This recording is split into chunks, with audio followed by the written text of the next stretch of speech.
Hi everybody, Dr. Mike here. In this video, we're going to take a look at the differences between obstructive and restrictive respiratory disorders. Now, the first place or the best place to begin is that of a normal, happy, healthy lung. So, a couple of things. This is my favorite way of drawing it up because it can highlight to you all the anatomical structures that can and will be affected with restrictive and obstructive disorders. And what we've got here is the airways, the alveoli, the lung parenchyma, also known as the lung tissue. We've got the ribs here, and attached to those ribs are the intercostal muscles, specifically the external intercostal muscles, and we've got the diaphragm here. So we know that when the external intercostal muscles contract and the diaphragm contracts, it increases the volume of that thoracic cavity. That then pulls air into the lungs. Now we know that if we want to exhale, we relax those muscles, but something else important happens to help push that air out. Now, we need to draw something up to highlight this. This is the elastic tissue that's present inside the lung parenchyma or lung tissue itself. So you've got a huge amount of elastic tissue.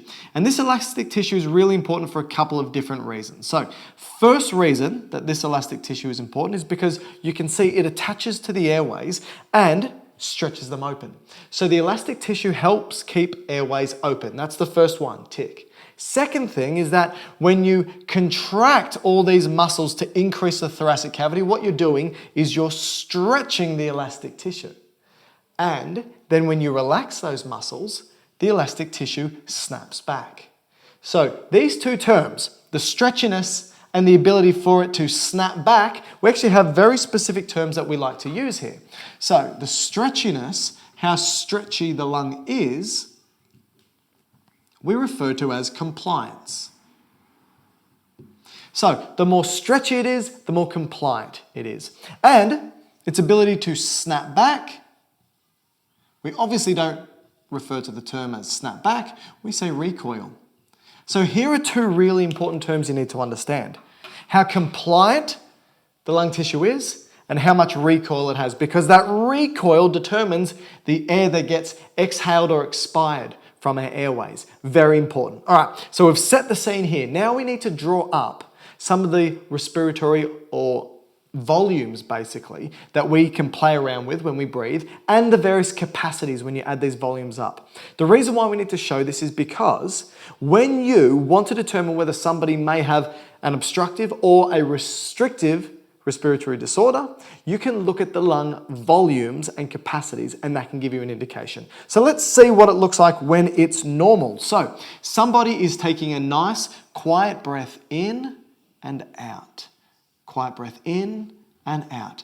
And then a forceful breath in. And then a forceful breath out. And then a quiet breath in and a quiet breath out again. So what do we have here? We've got a couple of things. First thing is that quiet breathing, which is the type of breathing you're doing right now watching this video. That's what we call our tidal volume. Tidal, like a tide, it comes in and it goes out, right? Now we know that we can breathe in more air on top of that small quiet breath in, and that's called our inspiratory reserve volume. The amount of air we can breathe in on top of our quiet breath in. And we know that we can breathe out more air on top of the amount of air that we quietly exhale. And we call that our expiratory reserve volume. Now, another important point here is there is air always left in the lungs. You can never forcefully exhale all the air out of your lungs. There's always something left over, and that's there so that gas exchange can always constantly occur. And this is called our reserve volume. All right, now let's add up. So these are the volumes: tidal volume, inspiratory reserve volume, expiratory reserve volume, residual volume. Now we can add them up. And if we add them up, we get our capacities. So let's take a look at if we add some of these up. So if we add up everything, right? If we add literally everything up, this is called our total lung capacity. That's unsurprising. If we add up simply the amount of air that we can play around with, right? So expiratory reserve volume, tidal volume, and inspiratory reserve volume, this is what we call our vital capacity. So now we've highlighted probably the most important volumes and capacities you need to understand in order to determine the differences between restrictive and obstructive respiratory disorders. Let's first start with a restrictive respiratory disorder. So Restrictive is referring to something is restricting the lungs' ability to expand. Now, if something's restricting the lungs' ability to expand, it's restricting the compliance of that lungs, how compliant the lung tissue is. Now, this restrictive disorder can be outside the lungs, what we call extrinsic or extrapulmonary. And if that's the case, think about it. Think of all the things outside the lungs that could stop the lungs from appropriately expanding. So it could be the brain, could be the brain stem, could be the nerves that innervate the diaphragm and intercostal muscles. So a disorder that does this is amyotrophic lateral sclerosis, ALS, also known as Lou Gehrig's disease. It could be the muscles themselves. Maybe there's a problem there. So in polio, the respiratory muscles are affected by that disease. Maybe it's the skeletal structure. Maybe it's the ribs. Maybe someone's broken a rib. And therefore, it's real. Have you ever tried to take a breath in with a busted rib? It's very difficult. What about it's where the ribs attach to the vertebrae and somebody has scoliosis or kyphosis? That's going to alter the lungs' ability to expand. So these are all extrinsic or extrapulmonary causes of a restrictive respiratory disease. But what about intrinsic? Something happening to the lung parenchyma itself. All right, so pneumonia could be an example. Acute respiratory distress syndrome, ARDS, could be an example, something that we get with COVID. It could be pulmonary fibrosis. So let's use pulmonary fibrosis. Pulmonary lungs fibrosis, scarring. So what if something is scarring the lung tissue up? It's some sort of environmental exposure. If something's scarring up, you're going to get a huge deposition of collagen. All right. So that means where all this stretchy elastic tissue is, we've now deposited huge amounts of collagen. We've deposited more connective tissue here than usually is here.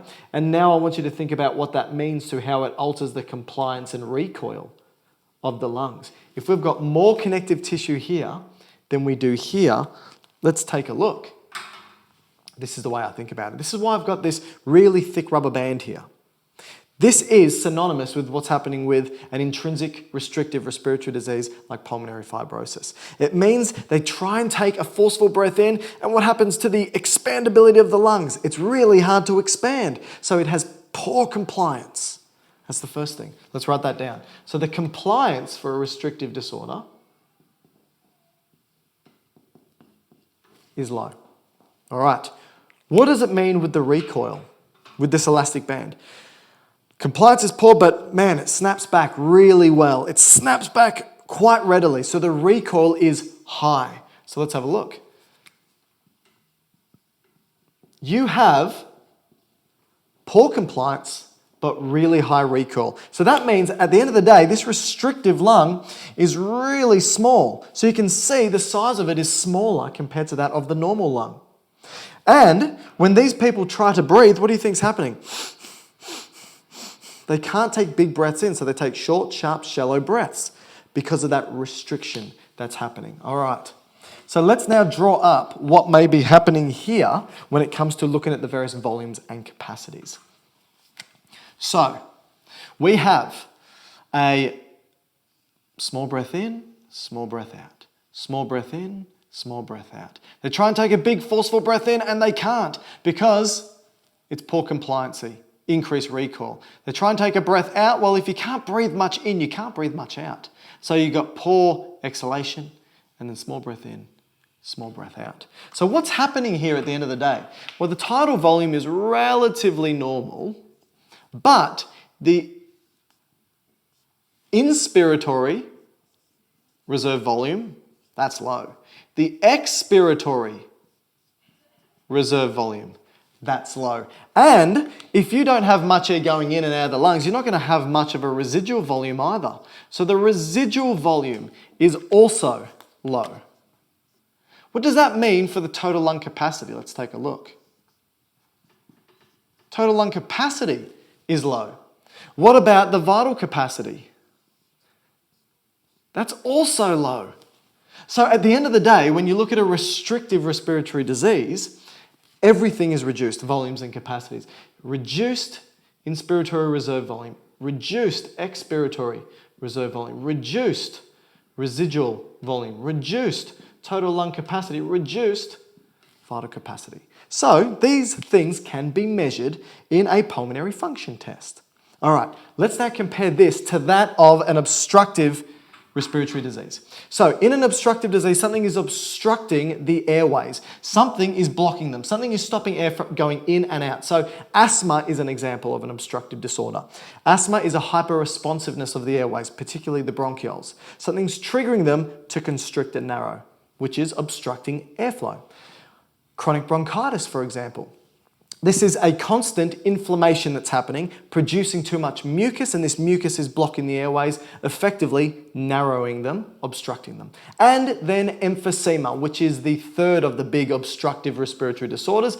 With emphysema, you have not just what's happening similar to chronic bronchitis and asthma, but you also get destruction. You get destruction of the elastic tissue due to the cigarette smoke, which is the most common cause of emphysema. So you've got destruction of this elastic tissue. The cigarette smoke produces proteases, elastases, collagenases, and it breaks all this down.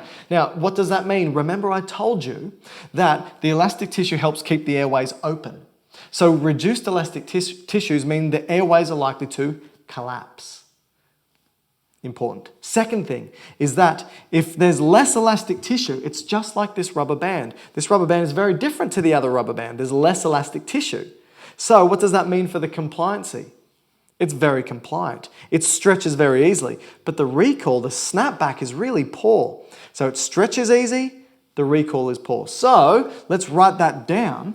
If we were to compare that up to here, compliance is increased. And recoil, well, that's really poor. And what did I say is important about the recoil? It helps us to breathe out. So if the recoil is low, then it's hard to expire. So for people with obstructive disorders, inspiration isn't necessarily that bad, but expiration or exhalation is. Let's draw that up. So you've got quiet breath in, quiet breath out.